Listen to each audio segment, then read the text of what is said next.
বিসমিল্লাহির রহমানির রহিম। রসায়ন বিজ্ঞান অধ্যায় 11 লেকচার নম্বর 4।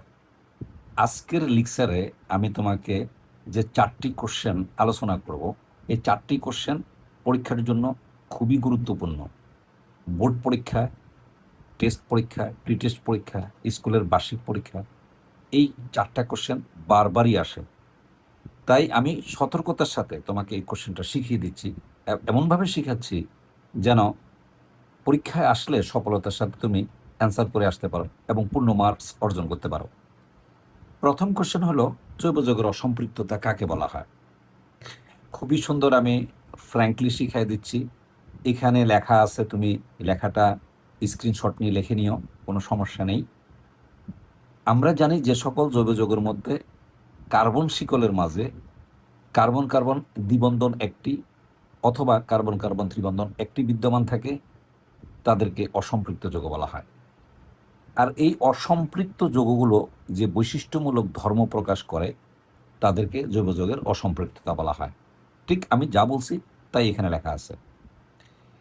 এবার হলো জৈব যৌগের অসম্পৃক্ততা প্রমাণের পরীক্ষা বা প্রমাণ। এখানে অ্যালকিন হিসেবেও প্রশ্নটা আসতে পারে, আবার অ্যালকাইনের ক্ষেত্রেও আসতে পারে। তাই স্বাভাবিক যে লেখাটা সেটা আমি কিন্তু অ্যালকিন এবং অ্যালকাইনকে মেনশন করেই এখানে লিখছি। পরীক্ষা যদি অ্যালকিন আসে তাহলে তুমি অ্যালকাইন শব্দটা বাদ দিয়ে দিবে, আর যদি অ্যালকাইন আসে তাহলে অ্যালকিন শব্দটা বাদ দিয়ে দিবে। আর সরাসরি অ্যালকিন কিংবা অ্যালকাইন না বলে যদি অ্যালকিনের কোনো যৌগ দিয়ে দেয়, তখন এই জায়গার মধ্যে ওই যৌগটা লিখবে। যদি অ্যালকাইনের কোনো যৌগ দিয়ে দেয়, তখন এগুলি বাদ দিয়ে এই অ্যালকাইন কথাটার মধ্যে তুমি ওই যৌগটা বসায় দিবে। অ্যালকিন অথবা অ্যালকাইনের মধ্যে লাল বর্ণের ব্রোমিন দ্রবণ যোগ করলে অ্যালকিন অথবা অ্যালকাইনের লাল বর্ণের দ্রবণের সাথে বিক্রিয়া করে, ব্রোমিন বিক্রিয়া করে, করে কি উৎপন্ন করে? যে ডাই ব্রোমো অ্যালকেন যদি যৌগ বলে, যেমন মনে করো তোমার ইথিন বললো, তাহলে ডাইব্রোমো ইথিন হবে, ইথেন হবে। অ্যালকান নাম অ্যালকান হয়ে যায়, ডাইব্রোমো ইথেন হবে। যদি প্রোপিন বলে তাহলে ডাই ব্রোমো প্রোপিন হবে, প্রোপেন হবে, ইত্যাদি। অথবা যদি অ্যালকাইন হয় তাহলে হবে টেট্রা ব্রোমো অ্যালকান উৎপন্ন হবে। যেমন যদি তোমাকে ইথাইন দেয় তাহলে আসবে টেট্রা ব্রোমো ইথেন। যদি তোমাকে প্রোপাইন দেয় তাহলে আসবে টেট্রা ব্রোমো প্রোপাইন উৎপন্ন করে। এতে ব্রোমিনের যে লাল বর্ণ সেটা দূর হয়ে যায়, আর যখনই লাল বর্ণটা থাকবে না তখনই আমরা বুঝতে পারবো আমার যৌগটা অসম্পৃক্ত। রিয়েকশনটা দেখো, দেখো অ্যালকিনের ক্ষেত্রে দেখালাম, আমি কিছুক্ষণ আগে মুখে বলে দিছিলাম। দেখো এই যে এটা হলো ইথিন, ডেফিনেটলি এখানে একটা পাই বন্ধন আছে, একটা সিগমা বন্ধন আছে, ডাবল বন্ড। আর এই যে আমি লাল কালার দিয়ে লিখলাম যেন তুমি বুঝতে পারবো এই ব্রোমিনের কালারটা লাল।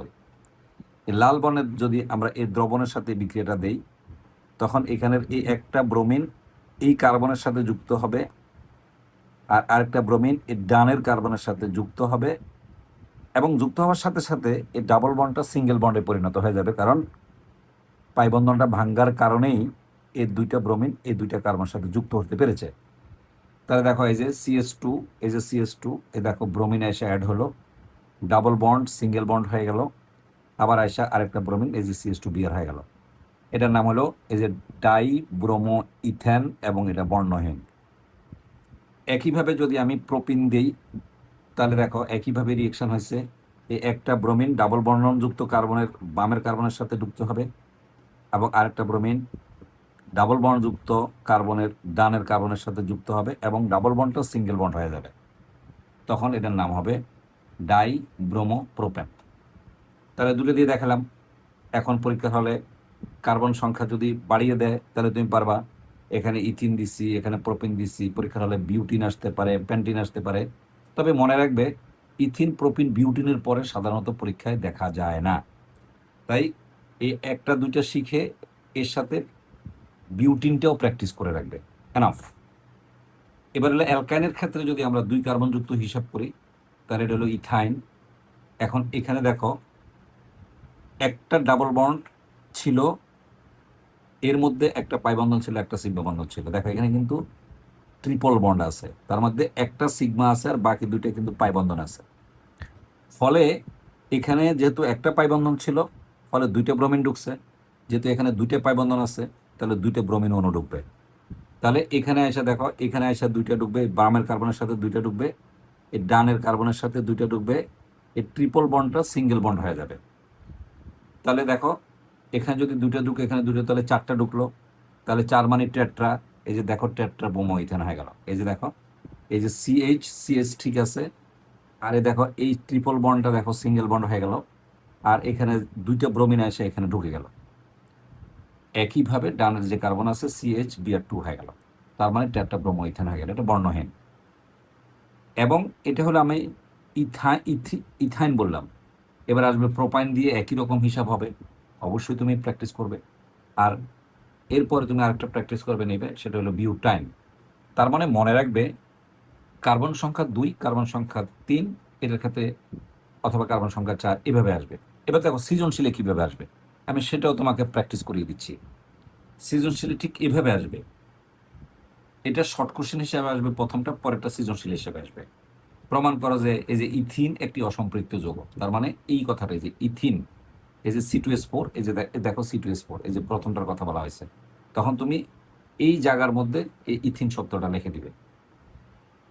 এবার যদি উদ্দীপক হিসেবে আসে সিকিউতে, তখন CnH2 যৌগে n এর মান 3 হলে এটি একটি অসম্পৃক্ত যৌগ, পরীক্ষার মাধ্যমে প্রমাণ করো। অথবা আসবে C2H2 একটি অসম্পৃক্ত যৌগ, বিক্রিয়া সহ লেখো। অথবা আসবে CnH2 যৌগে n=3 হলে যৌগটি একটি অসম্পৃক্ত যৌগ, বিক্রিয়ার মাধ্যমে প্রমাণ করো। তার মানে এই কোশ্চেনগুলো ঠিক এইভাবে আসবে। নিশ্চয়ই তুমি এটাকে ফলো করে এই কোশ্চেনগুলো তুমি সলভ করবে। যদি তুমি সলভ করে থাকো, যদি তোমার কোনো সমস্যা হয়, তুমি সলভ করা জিনিসটা ছবি তুলে তুমি কমেন্টসে দিয়ে দিবে। ইনশাল্লাহ আমি কমেন্টসটা চেক করে তোমাকে আবার রিটার্ন উত্তর দিয়ে দিব। 2 নম্বর পরীক্ষা যেটা আসে সেটা হলো বেয়ার পরীক্ষা। খুব ইম্পর্টেন্ট কোশ্চেন। সেটা হলো, খুব ভালোভাবে খেয়াল করো, যে অ্যালকিনের মধ্যে, আমি কিন্তু এখানে অ্যালকিন কথাটা বলছি, যে অ্যালকিনের মধ্যে, হ্যাঁ অ্যালকাইনও হতে পারে, তবে অ্যালকাইনটা তোমাদের আসার সম্ভাবনা কম, যদি তোমার বইতে অ্যালকাইন কথাটা উল্লেখ নাই বেয়ার পরীক্ষার ক্ষেত্রে। তারপরও আমি তোমাকে শিখিয়ে দিব, কোনো সমস্যা নেই। এখানে কিন্তু তোমার বইতে অ্যালকিন আছে শুধু। তাহলে অ্যালকিনের মধ্যে পটাশিয়াম পারম্যাঙ্গানেটের এই যে গোলাপি দ্রবণ যোগ করলে এবং সাথে পটাশিয়াম হাইড্রক্সাইড যোগ করলে ইথিনের গ্লাইকল উৎপন্ন হয়। আমি দেখাবো রিয়েকশনের মধ্যে, তুমি টেনশন নিও না। এই বিক্রিয়ায় পটাশিয়াম পারম্যাঙ্গানেটের গোলাপি বর্ণ অপসারিত হয়, এতে জৈব যৌগের অসম্পৃক্ততা প্রমাণিত হয়। দেখো আমি রিয়েকশনটা খুবই সুন্দরভাবে তোমাকে দেখাচ্ছি, তোমার অনেক ভালো লাগবে। দেখো এই যে CH2 ডাবল বন্ড CH2, এটা হলো ইথিন। যখনই আমরা পটাশিয়াম পারম্যাঙ্গানেট আর এই পটাশিয়াম হাইড্রক্সাইড দেব, তখন এই দুইটা বিক্রিয়া করে এই পানি আর জায়মান অক্সিজেন উৎপন্ন করবে। এটার নাম হলো জায়মান অক্সিজেন। প্রশ্ন হলো জায়মান অক্সিজেনটা কি?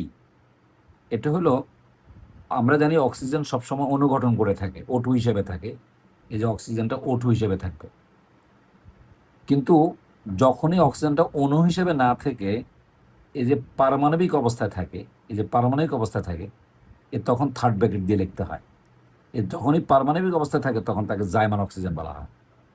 দেখো এই যে আমি থার্ড ব্র্যাকেট দিয়ে দেখা দিলাম, আমি কিন্তু O2 লিখি নাই, আমি O লিখছি। ডেফিনেটলি এটা তোমার জার্মান অক্সিজেন।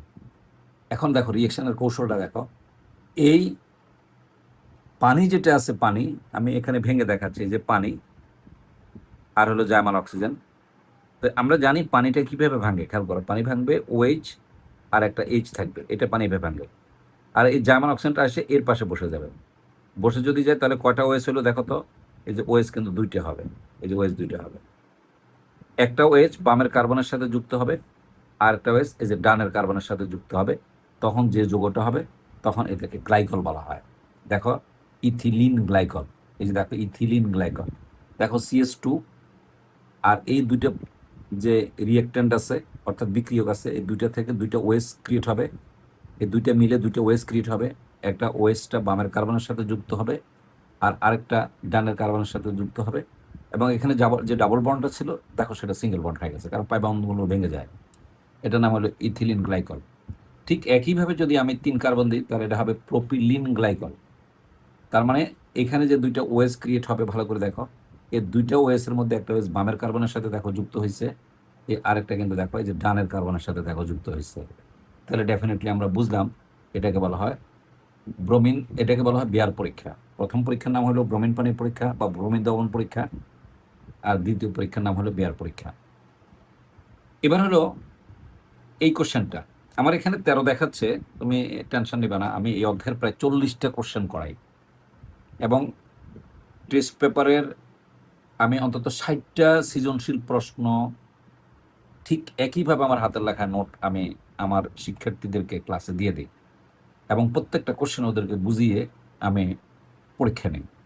মাশাল্লাহ, ওরা খুব মজা পায়, ক্লাসগুলো করে খুব আনন্দ পায় এবং ফিল করে রসায়ন যে খুব সুন্দর, রস যোগ আরোহণ রসায়ন, তারা আসলে রস যে মজাটা আনন্দটা সেটা ওরা ইনশাল্লাহ ক্লাসে উপভোগ করে, ওরা খুবই আনন্দিত ক্লাসগুলো করে। এবার আসো এই কোশ্চেনটা বেশি ইম্পর্টেন্ট, অ্যালকেন অপেক্ষা অ্যালকিন সক্রিয় কেন? তার মানে অ্যালকেন থেকে অ্যালকিন সক্রিয়, মানে এটা বেশি বিক্রিয়া করবে, এটা করে না। এটা খুবই সুন্দর, আমরা জানি এটার নাম হলো, মনে আসে নিশ্চয়ই তোমাদের প্যারাপিন, আর এটার নাম হলো অলিপিন। এই যে প্যারাপিন কেন বলা হয়েছে নিশ্চয়ই একটা কোশ্চেন আমরা গত ক্লাসে পড়াইছি, লেকচার 1-এ পড়াইছিলাম। এই যে অ্যালকেন যোগের, এই অ্যালকেন যোগের অণুতে, এই যে অ্যালকেন আছে এদের যোগের অণুতে কার্বন শিকলের মধ্যে কার্বনগুলো একক বন্ধনে থাকে, সবগুলো সিঙ্গেল বন্ডে থাকে। এই বন্ডগুলো শক্তিশালী বন্ধন এবং এদেরকে ভাঙ্গা বেশ কঠিন, এই যে ভাঙ্গা বেশি কঠিন, তাই অ্যালকেন রাসায়নিকভাবে কি হয়, নিষ্ক্রিয় হয়ে যায়। তার মানে এরা বিক্রিয়া করেই না, খুব একটা বিক্রিয়া করে না। অপরদিকে যে অ্যালকিন অণুদের মধ্যে কার্বন শিকলের মধ্যে একটি কার্বন কার্বন দ্বিবন্ধন থাকে, এই যে কার্বন আমরা এখানে দেখাছিলাম, এই যে কার্বন কার্বন দ্বিবন্ধন থাকে, এই কার্বন কার্বন দ্বিবন্ধনের মধ্যে একটি সিগমা বন্ধন থাকে, যে শক্তিশালী বন্ধন, এবং আরেকটি থাকে পাই বন্ধন, এটি অত্যন্ত দুর্বল বন্ধন। ফলে পাই বন্ধন অপেক্ষাকৃত দুর্বল, ফলে এটি সহজে ভেঙে যায়। ভেঙে গিয়ে যে বিজারক অণু, অর্থাৎ আমি যেটা দিবে যে কিছুক্ষণ আগে আমরা দিলাম পানি আর জার্মান অক্সিজেন, এটাকে বলা হয় বিজারক অণু। এই বিজারক অণুগুলোর সাথে যুক্ত হয় এবং যৌগ গঠন করে। তাই আমরা বলতে পারি যে অ্যালকেন নিষ্ক্রিয় এবং অ্যালকিন এটার চেয়ে অনেক বেশি সক্রিয়। খুব ওভারঅলি আমাদের প্রমাণ হয়ে গেল যে অ্যালকেন অপেক্ষা অ্যালকিন সক্রিয় কি বেশি। আবার যদি আমরা অ্যালকাইন দিই তাহলে অ্যালকিন থেকেও অ্যালকাইন আরও বেশি সক্রিয়, সেটা কোশ্চেন করেনি, আমরা যাইনি। অতএব অ্যালকিন, এই যে অ্যালকেন অপেক্ষা অ্যালকিন সক্রিয় বেশি। এবার হলো আমাদের যে নেক্সট কোশ্চেন, 4 নম্বর কোশ্চেন। আমি বলছিলাম যে আজকের লেকচারে আমি 4টা কোশ্চেন খুবই ভালোভাবে বুঝাবো, আমি ট্রাই মাই বেস্ট, আমি আমার পক্ষ থেকে সর্বোচ্চ চেষ্টা করতেছি। এরপরে তোমার প্রবলেম থাকলে তো তুমি অবশ্যই কমেন্টস করবে, অবশ্যই তোমার কমেন্টসের জবাব আমি দিব। এর আগে আরেকটা কথা বলি, এই সবগুলো ক্লাস কিন্তু ইউটিউবে তুমি পাবে, ইচ্ছা করলে তুমি ইউটিউবেও থেকেও তুমি কালেক্ট করতে পারো। আর আরেকটা কথা বলে দিই, সেটা হলো যদি কারো কোনো এই নোটগুলোর প্রয়োজন হয় বা লাগে, এটা বই আকারে বাজারে আশা করি খুব শীঘ্রই চলে আসবে।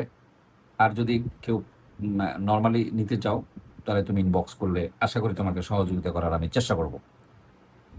ইথিন থেকে পলিথিন কিভাবে তৈরি করা হয়, এটা কিন্তু পলিমাকরণ বিক্রিয়া, এটা আমি এখানে বোঝাচ্ছি। তবে পলিমাকরণের উপরেই আমি একটা স্পেশাল একটা লেকচার নেব, সেখানে অনেকগুলো পলিমাকরণ বিক্রিয়া আমি শিখাবো। সেখানে যখন শিখাবো তখন বলবো, এখন বলবো না। তো ইথিন থেকে পলিথিন প্রস্তুতি হলো, এটা পলিমাকরণ বিক্রিয়া। তার মানে অসংখ্য ইথিন অণু একত্রিত হয়ে একটা বড় অণু গঠন করবে, সেই বড় অণুটাকে আমরা কি বলবো, পলিথিন বলে থাকি। সামান্য পরিমাণ অক্সিজেন এবং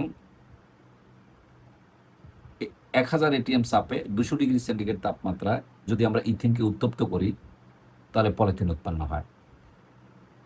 এই ক্ষেত্রে ইথিনটা যেটা আছে, আমি যে ইথিনটা দিলাম এটাকে বলা হয় মনোমার বলা হয়, আর যে বড় অণুটা গঠন হয়, তৈরি হয়, তাকে পলিমার বলা হয়। এই মনোমার আর পলিথিনের যে পলিমার, বড় যে অণুটা হচ্ছে, এটার নাম হলো পলিথিন, কিন্তু রসায়নের ভাষায় বিক্রিয়ার ক্ষেত্রে উৎপন্ন পদার্থকে পলিমার হিসেবে চিহ্নিত করা হয়। তো দেখো যে ইথিন খুবই সহজ। ইথিন দেখো, আমি যখনই সামান্য পরিমাণ অক্সিজেন রেখে 1000 এটিএম চাপ এবং 200 ডিগ্রি সেন্টিগ্রেড তাপমাত্রা আমি উত্তপ্ত করলাম, তখন দেখো এই যে এখানে হলো এই এন দ্বারা বোঝানো হয় এই অণুগুলো পৃথক আলাদা আলাদা, আর এই এন দ্বারা বোঝানো হয় এন সংখ্যক অণু একটার সাথে একটা বন্ধনে আবদ্ধ হয়ে গেছে, অর্থাৎ এই ডাবল বন্ডটা ভেঙে যায়। আমি যদি তুমি দেখতে চাও আমি তোমাকে দেখাচ্ছি, দেখো খুব সুন্দর করে দেখাচ্ছি, একটু এদিকে খেয়াল করো, খুব ভালোভাবে খেয়াল করো। যেমন এই যে ডাবল বন্ড আছে, যে সিএস ডাবল বন্ড, এই যে 2 2, এখানে আমি 2 অণু দিলাম, তাহলে দেখো এটা কিভাবে হবে, আমি 2 দিয়ে দেখাচ্ছি, 2 এর জায়গায় এন লিখে দিবে, তাহলে সিএইচ এ হলো একটা অণু, এই যে সিএইচ এ হলো আরেকটা অণু। তো এখানে কি ছিল নিশ্চয়ই মনে আছে, দেখো এখানে সিএস টু ছিল, এখানে সিএস টু ছিল, এখানে সিএস টু ছিল, এখানে সিএস টু ছিল। দেখো ডেফিনেটলি এখানে ডাবল বন্ড ছিল, এই ডাবল বন্ডটা সিঙ্গেল বন্ড হয়ে এখানে একটা হাত খালি হয়ে গেল, এর মাঝখানে আরেকটা হাত দিয়ে এটাকে ধরে ফেললো। ঠিক তদ্রূপ এখানে একটা ডাবল বন্ড ছিল, এখন এটা সিঙ্গেল বন্ড হয়ে মাঝখানে খুলে দিল। তাহলে এই দুটো অণু হলে এরকম হচ্ছে, যে এই যে এরকম হচ্ছে, এই যে এখানে 2 হবে। এখন যদি আমি এখানে এন দেই তাহলে এখানে এন হবে। আসলে কিছুই না, খুব সিম্পল, ভেরি সিম্পল। আশা করি তুমি পারবে, খুব কঠিন না। এবার হলো পরবর্তী যে কোশ্চেনটা আছে, আমি আগে তোমাকে একটা নির্দেশ শিখিয়ে দিয়ে রাখছি ওবিআইআই, এটা আমার নিজস্ব সংকেত, অর্থাৎ পরীক্ষায় আসার সম্ভাবনা সবচেয়ে বেশি, এই জন্য আমি এই চিহ্নটা ইউজ করি ওবিআইআই। অ্যালকিন থেকে অ্যালকোহল প্রস্তুত করা যায় কিনা? অ্যালকিন থেকে অ্যালকোহল প্রস্তুত অবশ্যই করা যায়। সেটা কিভাবে? এই যে এইভাবে, ফসফরিক অ্যাসিডের উপস্থিতিতে উচ্চ তাপ এবং উচ্চ চাপে অ্যালকিনের সাথে যদি আমরা পানি দেই তাহলে ডেফিনেটলি অটোমেটিক্যালি সেটা অ্যালকোহলে পরিণত হয়। এই যে অ্যালকোহলে পরিণত, এই যে এটা হলো অ্যালকিন, এটা হলো পানি, এটা হলো প্রয়োজনীয় চাপ এবং তাপ, এবং প্রবাহক হিসেবে ফসফরিক অ্যাসিড। এই যে দেখো, এই যে ওএস যেহেতু আছে তাহলে এটা অ্যালকোহল ক্রিয়েট হলো। এখন আমরা যেটা দেখি, এটা হলো নর্মাল সাধারণ বিক্রিয়া আমরা দেখালাম, এখন আমরা অরিজিনালি উদাহরণে চলে যাই, এক্সাম্পল হিসেবে চলে যাই। দেখো এক্সাম্পল যেটা আছে সেটা হলো উদাহরণ 1 দিলাম, খুব ভালো করে খেয়াল করো, আমি খুবই সুন্দর করে বিশ্লেষণ করে দেবো তোমাকে, এবং অনেক সুন্দর করে বিশ্লেষণ করব। দেখো এই যে দেখো ইথিন আছে, এই দেখো পানি আছে, আমি উপরে পানিকে ভেঙে দেখালাম, দেখো এইচ আর ওএইচ আছে। Very simple. যখনই তুমি উচ্চ তাপ এবং উচ্চ চাপ দিবে এবং ফসফরিক অ্যাসিড প্রভাবক হিসেবে দিবে, তখন এখানে যে পাই বন্ধনটা আছে সেটা ভেঙে যাবে। ভেঙে গেলে এখানে এই কার্বনের মধ্যে একটা বন্ড মুক্ত হবে, এই কার্বনে একটা বন্ড মুক্ত হবে। দেখো এই যে দেখো ডাবল বন্ড, এই যে সিঙ্গেল বন্ড হয়ে গেল। এখানে সিএস টু ছিল, এখন একটা যে বন্ড মুক্ত হলো সেই বন্ডে এসে এই হাইড্রোজেনটা এখানে ঢুকে যাবে, দেখো সিএস থ্রি হয়ে গেল। আর এই কার্বনে দ্বিতীয় কার্বনে যে বন্ডটা মুক্ত হলো সেই বন্ডের সাথে ওএসটা যুক্ত হয়ে যাবে, যে দেখো ওএসটা যুক্ত হয়ে গেল। বাহ, এটা কি হয়ে গেল? ইথানল হয়ে গেল। তাহলে ইথিন থেকে আমি ইথানল প্রস্তুত করতে পারলাম। একইভাবে যদি আমি দেখাই, আমি অ্যারো দিয়ে সুন্দর করে মেনশন করে দিছি যেন তোমার বুঝতে কষ্ট না হয়। এই যে দেখো এটা হলো প্রোপিন, প্রোপিন থেকে প্রোপানল তৈরি হলো। সিকিউতে কীভাবে আসতে পারে, এবং এটা সবচেয়ে বেশি ইম্পর্টেন্ট, সবচেয়ে বেশি ইম্পর্টেন্ট, আমি এখানে তোমাকে 4টা স্টার দিয়ে দিলাম। ইনশাল্লাহ পরীক্ষার হলে গেলে অবশ্যই তুমি মাইন্ড স্যারের কথা স্মরণ করবে, যে স্যার যেভাবে দিছে ঠিক সেভাবেই সিকিউতে উল্লেখ আছে। দেখো পরীক্ষা এভাবেই দিয়ে দিবে, সিএনএস টুয়াইসন প্লাস পানি, উচ্চতাপ সব দিয়ে দিবে, এখানে প্রোডাক্টের মধ্যে এ দিয়ে দিবে। তারপর তোমাকে বলবে এন ইজ ইকুয়াল টু 2 হলে এই যৌগটি কি হবে, সমীকরণ সহ লেখো। Definitely N is equal to 2 হলে এটা হবে, এই যে এখানে করা আছে। প্রশ্ন দেখো পড়ছো কীভাবে, আসছে কীভাবে। সো খুবই গুরুত্ব সহকারে তোমাকে প্র্যাকটিস করতে হবে। এটা রসায়ন, যতই পড়িবে ততই ভুলিবে ততই শিখিবে। তুমি রসায়নটা যত পড়বে ভুলবে, কোনো টেনশন নেবে না, আবার পড়বা আবার বলবা, আবার পড়বা আবার বলবা, এভাবে একটা পর্যায়ে এসে আর কখনোই ভুলবা না।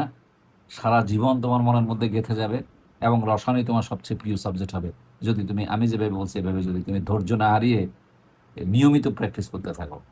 নিশ্চয়ই এন এর মান 3 হলে এই যৌগটি কী হবে, সমীকরণ সহ লেখা, যে এখানে করে দেওয়া আছে উত্তর। এবার হলো অ্যালকাইন থেকে, এই কোশ্চেনটা অনেক বেশি important. You set here triple star, আমি আজকে বলছি লিক্সার পোর্টটা পরীক্ষার জন্য সবচেয়ে বেশি গুরুত্বপূর্ণ। অ্যালকাইন থেকে আমরা এখানে বলছি অ্যালকিন, এখানে বলছে অ্যালকাইন থেকে অ্যালডিহাইড প্রস্তুত করা যায় কি, সমীকরণ সহ লেখায় অবশ্যই যায়। এই যে অ্যালকাইন থেকে অ্যালডিহাইড প্রস্তুত করা যায়, প্রথম পার্ট শেষ, এবার ব্যাখ্যা। এই যে 80 ডিগ্রি সেন্টিগ্রেড তাপমাত্রা, অ্যালকাইনের মধ্যে 20% সালফারিক অ্যাসিড এবং 2% মার্কিউরি সালফেট দ্রবণ যোগ করলে অ্যালডিহাইডে পরিণত হয়। খুবই সহজ, এই যে এটা হলো সাধারণ বিক্রিয়াটা দেখালাম, যেটা উদ্দীপকে আসতে পারে। এই যে সাধারণ বিক্রিয়াটাকে দেখালাম। এই যে CnH2SN-2 প্লাস পানি, এরপরে তোমার এখানে 20% সালফিউরিক অ্যাসিড এবং 2% mercuric sulphate divided by 100 degree centigrade তাপমাত্রা। এখানে হলো CnH2SN প্লাস CHO, দেখা হয় লিহাইড। এখন আমার পরীক্ষা আসতে পারে যেমন অ্যাসিটিলিন থেকে তুমি এই যে ইথানল প্রস্তুত করা যায় কিনা। এটার অপনাম হলো অ্যাসিটালডিহাইড, আমরা আন্তর্জাতিক ভাষা বলি ইথানল। নল হলে অ্যালকোহল। দেখো কি সুন্দর, যখন নল বলবে খেয়াল করে যে নল যদি বলে তাহলে অ্যালকোহল, আর যদি নেল বলে তাহলে অ্যালডিহাইড। সো বানান ভুল করলে শেষ, ইউ আর ফিনিশড। তাহলে দেখো CH ট্রিপল বন্ড CH, এই যে যখনই আমি বিশেষ করে 20% সালফিউরিক অ্যাসিড এবং 2% মার্কিউরিক সালফেট এবং 80 ডিগ্রি সেন্টিগ্রেড তাপমাত্রা সংযোগ করি, সাথে সাথে রিয়েকশনটা কীভাবে আমি তোমার খুব সুন্দর করে অ্যারো দিয়ে শিখিয়ে দিচ্ছি, একদম খুব সুন্দরভাবে শিখেছি। যে ওটা এই দ্বিতীয় কার্বনের সাথে যুক্ত হবে, তাহলে কি হবে CHO। যেহেতু অক্সিজেনের যোজনী 2, যখনই এই অক্সিজেনটা এসে কার্বনের সাথে যুক্ত হবে, ডেফিনেটলি এখানে দুইটা বন্ড ভেঙে সিঙ্গেল বন্ড হয়ে যাবে। দেখো সিঙ্গেল বন্ড হয়ে গেল। বিনিময়ে যখনই এই কার্বনের তুমি ফয়সালা করলে, তাহলে তুমি বামের কার্বনের ফয়সালা অবশ্যই তোমাকে করতে হবে। যেহেতু এখানে দুইটা বন্ড ভেঙে গেল, তাহলে এই কার্বনের কিন্তু দুইটা বন্ড এখন নতুন করে ক্রিয়েট হলো, সৃষ্টি হলো, মুক্ত। এই মুক্ত ফিল আপ হবে কি দিয়ে? এখানে দুইটা হাইড্রোজেন দিয়ে ফিল আপ হয়, এই যে CH3 হবে। দেখো CH2 আছে, এখন CH3 হয়ে গেল। তাহলে হয়ে গেল এই যে ইথানল হয়ে গেল। ঠিক এই প্রোপাইন থেকে একই কাদায় আমরা কি করলাম? প্রোপানল তৈরি করতে পারলাম। এবং বিউটানল, এই যে বিউটিন থেকে, এটা হলো বিউটিন, একই কায়দা, একই ফয়সালা, একই ফরম্যাটে আমরা দেখো বিউটানল তৈরি করলাম। সবচেয়ে ইম্পর্টেন্ট কোশ্চেনটা এটা। এই দুইটা কোশ্চেন সবচেয়ে বেশি, অর্থাৎ আজকের পুরো লেকচারটাই তোমার জন্য ইম্পর্টেন্ট। এই লেকচারটা তুমি বারবার সেভ করে পড়বে, দেখবে, প্র্যাকটিস করবে। পরীক্ষার হলে গেলে তুমি ফুলফিল অ্যান্সার করে আসবে ইনশাল্লাহ। অবশ্যই তুমি মাইন স্যারকে স্মরণ করবে, যে তোমার মনে পড়বে যে মাইন স্যার লেকচারে বারবার বলছিল যে কোশ্চেনটা আসবে। ইনশাল্লাহ তুমি পরীক্ষা পাবে। অনেক ধন্যবাদ। ক্লাসটা কেমন লাগলো জানাবে, অবশ্যই কমেন্টস করতে ভুল করবে না, সেভ করে রাখবে। পাশাপাশি অপরের উপকার যদি আমরা করি সেটা ভালো, তুমি এটাকে ভালো লাগলে তুমি অবশ্যই তোমার বন্ধু বান্ধবকে এটা শেয়ার করে দেবে। অনেক ধন্যবাদ।